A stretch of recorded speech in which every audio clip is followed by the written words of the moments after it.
right, good evening. We are going to call this meeting to order at 6:03.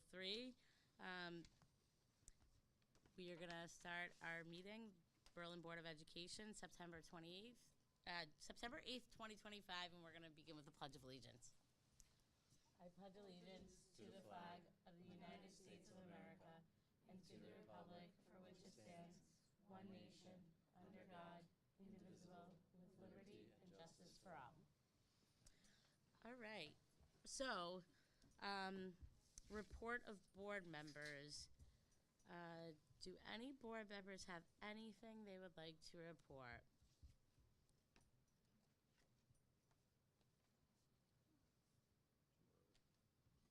I guess I can report. Okay. My oldest daughter just started McGee. What is it, 2 weeks ago now school started? My life is a blur.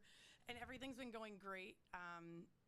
Everybody was nervous. She was nervous. We were nervous. Everything's been going fantastic. The staff has been lovely. Everything's going great. So that's awesome. Anyone else? I will report, just a reminder, we have our retreat in a few weeks on Friday, September 19th. Do you know if it's beginning at 5 or 5:30? It's up to you. We have the room at 5. So we'll start, we can arrive at 5 and we'll start by 5:30. We'll be sending out an agenda for that. And I'm looking forward to attending Willard's Open House tomorrow. And the fair on Friday, Berlin Fair Day. Okay. We don't have our student representatives here today, so we could skip that. Committee reports. Brian, did the curriculum committee meet? No, ma'am. Okay. And Peter, did the F&O committee meet? Nope.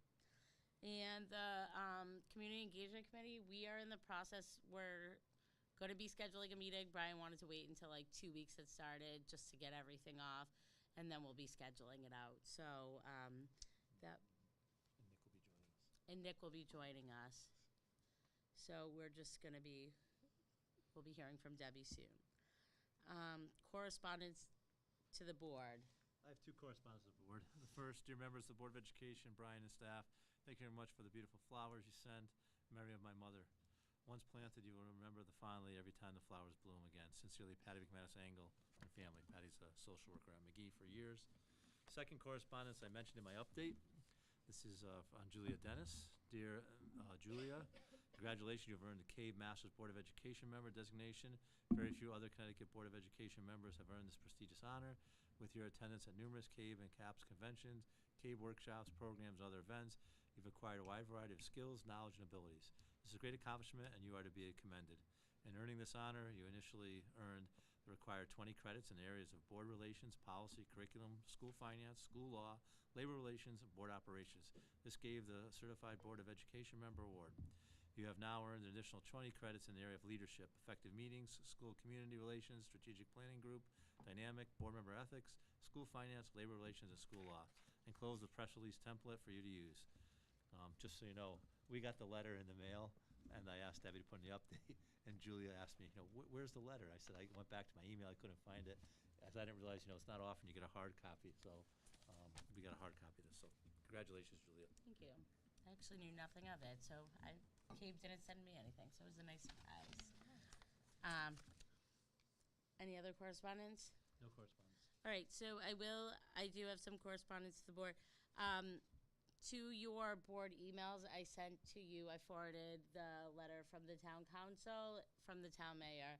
So read that if you haven't. It's regarding the parking at BHS. I was also CC'd onto emails that were addressed to Katie Amenta and the superintendent. So, the rest of the board wasn't included on it, but it was just asking questions. So Brian and Katie have followed up with those parents, and they have addressed that.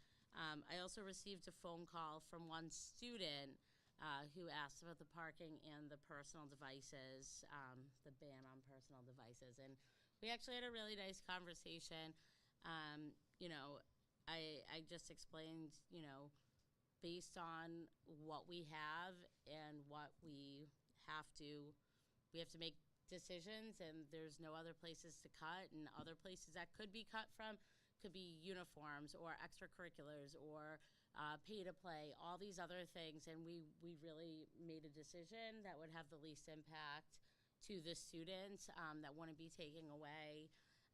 And he seemed to understand that, and I explained my position on the personal devices, and reference the meeting, but it's just our job to make sure we're putting policies in place that are going to best support students while they're in Berlin Public Schools, but also when they leave Berlin Public Schools. So I said, you might not agree with me on this, but as someone who is in the classroom, this is something I do believe strongly in.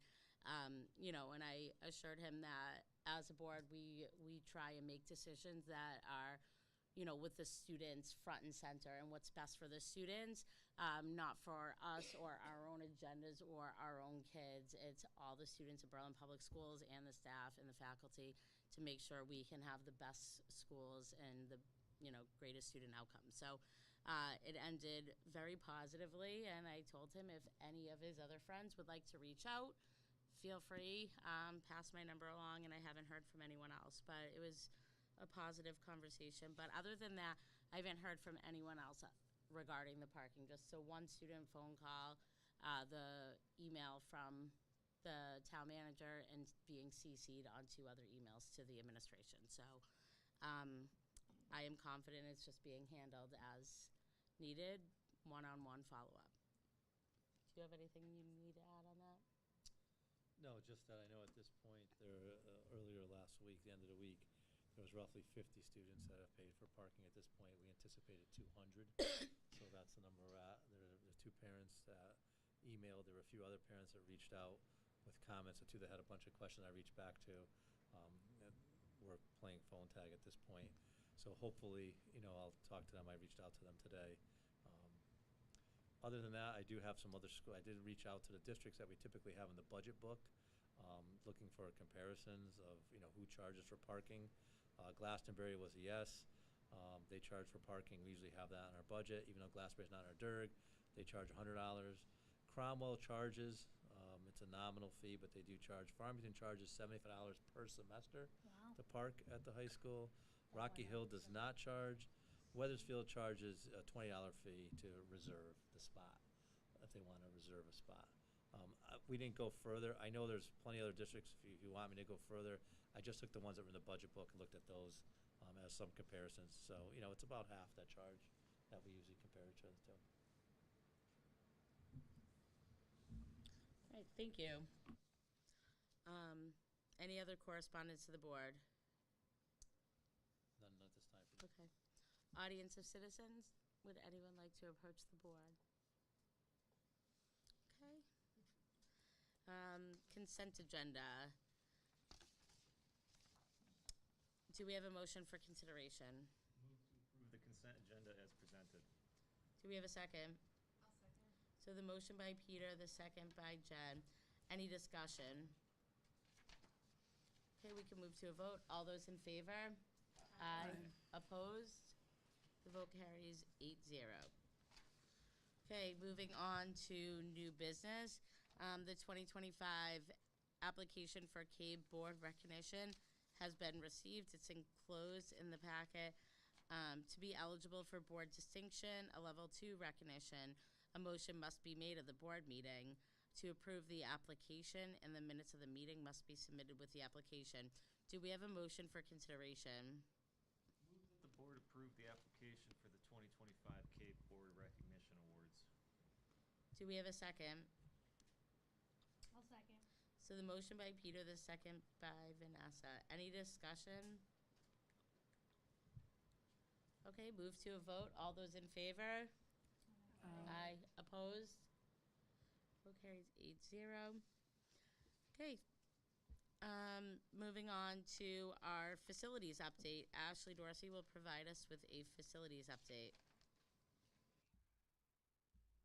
I'm not going to move the mic because last time it went all crazy, so I'm just going to put myself to the mic. All right, so there's not much to report this evening regarding the facilities updates. not since our last meeting anyway. So the first phase of the BHS flooring project is tying up the contracts. The contractors do have to return to complete a handful of tiles in about 7 different locations. The facilities department is coordinating those dates with the contractors, and that work will be done during the second shift. If any additional tiles outside of the scope of phase 1 of the project begin to show evidence of discoloration or mold, they will be logged, and a request to remove those tiles will be submitted during the school break. So they're kind of going to accumulate a certain number of tiles rather than having the contractor come in for one tile. They're going to make sure there's a substantial amount or enough to make it billable. They are still waiting on the architect to complete the phase 2, which would be the full replacement of the tiles. The start date for the Hubbard HVAC project was postponed from September 2nd to September 22nd. There's been no physical construction in the last 3 weeks over at Griswold regarding the HVAC. Allstate Construction has been working to gather additional information for the project, and it is anticipated the physical construction will resume next week. No further update on the architect for the McGee Science Labs. The bids for the architect for the project were reviewed by the PVC, and approval of the bid was planned for a second town council meeting in July, but as I reported last week, it was pulled by the town manager. And that's all we have for the facilities update. Any questions?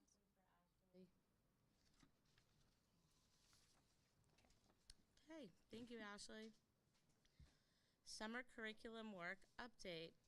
So our curriculum directors, Lori Jerpin and Kara Watson, are going to provide an overview.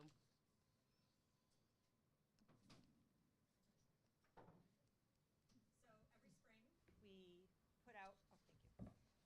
We each get our own. Every spring, we put out an opportunity for our staff members to propose summer curriculum projects, and we review all of the projects. We decide if they're going to be approved and how many hours that people will be allowed to do the work, and then we also put forth some of the projects that we need accomplished for the district.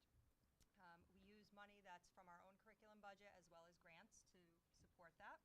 And in some cases, it's brand new courses that are being considered and curriculum being developed, and in some cases, it's updates to existing curriculum. So we just put a small list together for you to share. Not exhaustive, but it kind of gives you a well-rounded idea. Preschool obviously is moved to the full day this year, so there was definitely work done at that level with some of the new curriculum materials that the committee and the board approved last spring to support that full day. In K through 5, there was some work done in math and literacy, particularly with the new Wit and Wisdom program. So hours were completed there to update some things. Our tech integration specialists at the elementary level did some work on artificial intelligence, as that's a thread of our PD this year, and they're going to be doing presentations to staff throughout the year in their buildings. They worked on expectations in classes, vertical alignment, and so forth. Another thing, and then I'll turn it over to Lori, some of the different levels are continuing developing ruler lessons and work with their committees, so they're always given hours if they need it for their committees to meet and set things up for the school year. Library media specialists updated their grade 3 to 5 curriculum. Middle school ELA has been working with a consultant during the school year on their curriculum, and they use time to update that further during the summertime. Science, we have updates to zoology, forensics, business of science, social studies, updates to a couple of courses, modern world history and real history. Business, we have junior achievement and the courses aligned with CCSU, so we're aligning those to there. The RISE program has a business and math class, so that's what they created this summer. Special education teachers worked on executive functioning curriculum to kind of help some of those students who are struggling in that area.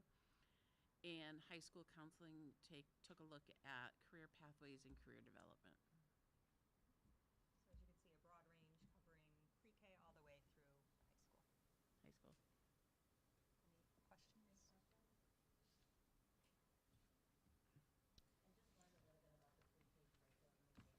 I am really impressed with it. Oh, good. So I like that they're doing handwriting without tears. Yes, they are.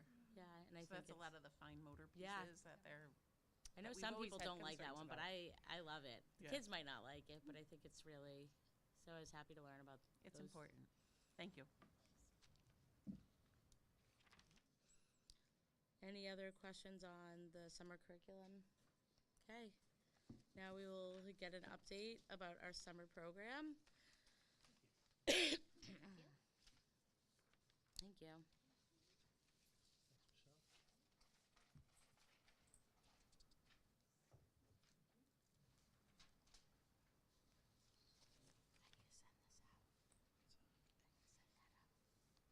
Good evening, everyone.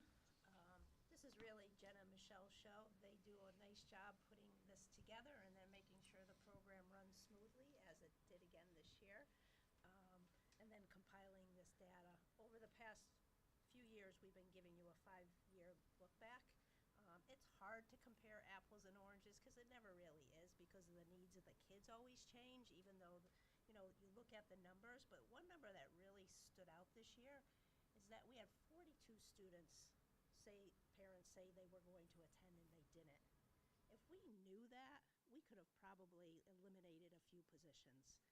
And, we knock our heads together and say, how can we get this commitment? And, sometimes you could see in past years, we always have some kids that come, like in 2021, there were 39 kids that didn't come. But this year there were 42 students.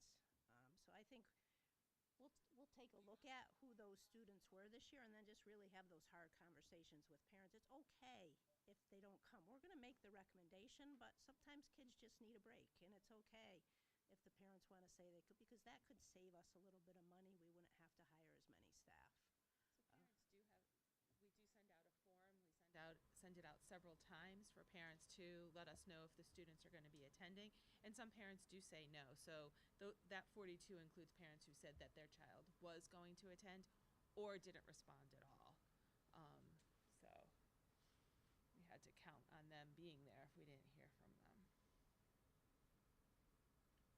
I don't know if anybody has any questions. It's kind of self-explanatory there about how much the program cost overall, and who attended and how many staff.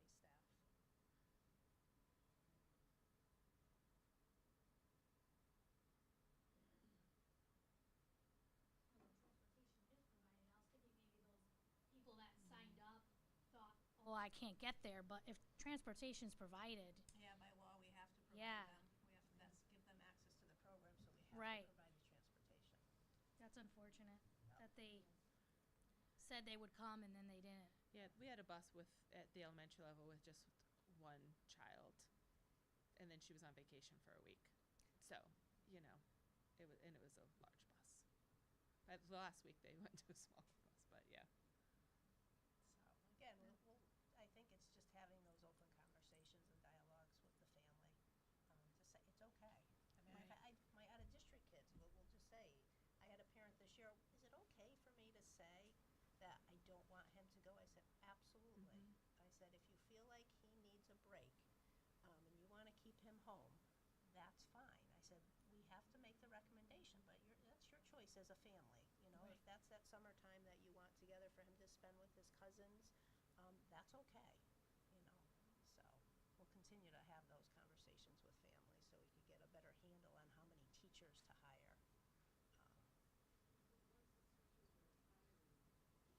Caveat is that Right. you can't say, oh, we don't have the kids now. Right. They're already contracted in, Right. and And we that's the really wait frustrating until part. it's almost the beginning of June, like the very end of May, first week in June, before I send out Yeah. official, like, And there's you're no way hired. that can be changed in terms of how the procedure works. I mean, I'm just asking. It just seems crazy because you're putting up money that you don't even know if you're going to need, and then I mean, all the classrooms had students in them. They're just Right. smaller classes. We could have configured it a little differently. well, sure. And Yeah. you're So when a waiting. notice goes out, when the parent says, yes, I'd like to Right. attend, Yep. there's really no way till they then say, well, you didn't show up to school, and they say, well, we decided not to go. There's no, you can't hold them to it. We're Your at hands just, are tied. yeah, I that's, but understand that. it's, Yeah, it I is, understand it's difficult, I understand that, but what I'm asking is there a way to change the process where you're not paying up front for the teachers without really knowing how many kids are gonna be enrolled. Yeah, I mean, we I could- don't know how that, I'm But just asking. what I was saying with Michelle earlier too, maybe we just make the classes bigger. And then you have, we could always say more paras and less teachers to see, because then you can kind of combine classes. If, like at the middle school and high school level, instead of having 2 teachers for each, maybe have 1 for each and combine the classes. And then hopefully Yeah. the classes stay small and not big. So, but if we have an extra para to swing, then they can pull kids out too. So maybe that's something we can look at. So, yeah. But this program was wonderful. I mean, weren't any concerns. The kids that were there, got a good, solid program. Said silver lining, we had a lot of staff, a lot of kids got like very individualized help this summer. They were sitting individually with people, getting really like intensive support. So that was actually like nice to see, at least on the secondary level. We utilized the staff when we could. We definitely gave that a shot, because we're only get to the numbers don't bear out, and we have to find staff. Hiring staff in a short term when it's only limited. It's hard. Well, it's harder. So but at this point, if we're seeing that there's a percentage that aren't fulfilling their right, then maybe we, like Linda said, we try it and see how we do, and then move forward. Because yes, it may be beneficial to have a small staff, but it's also a large number that we're spending. If it keeps continuing in Yes. that direction, if that's the trend, then, yeah, thank you. Thank you.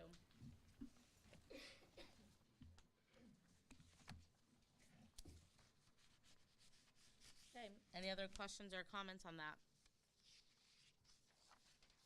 Okay, so I don't believe we have anything else on our agenda for this evening, but I look forward to seeing you guys all in a few weeks on Friday, September 19th.